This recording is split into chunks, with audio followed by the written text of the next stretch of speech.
My mom passed from breast cancer when I was 3. I get these little glimpses of her through my dad's memories. My dad was the one who had encouraged me to get genetic testing because I have Ashkenazi Jewish background, and he knew that there was a strong history on my mother's side in my family.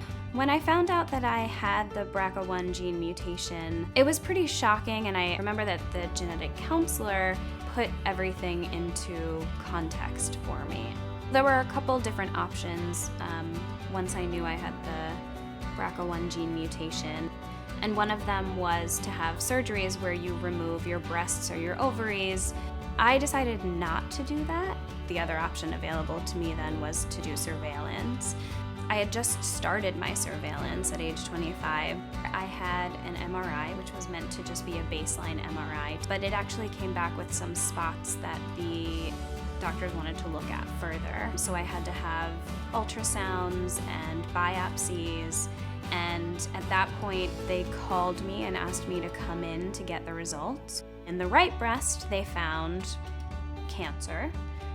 And it was invasive cancer, so it was stage 1. And I called him and I just said, "Daddy, I have breast cancer."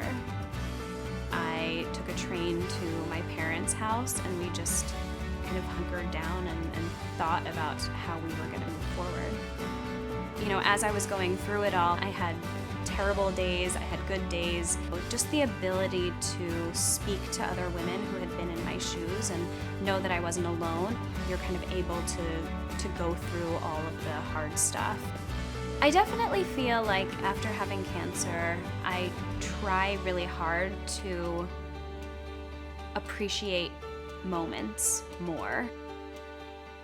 And I just want to stop in that moment and kind of recognize everything was working toward allowing me to live out the rest of my life.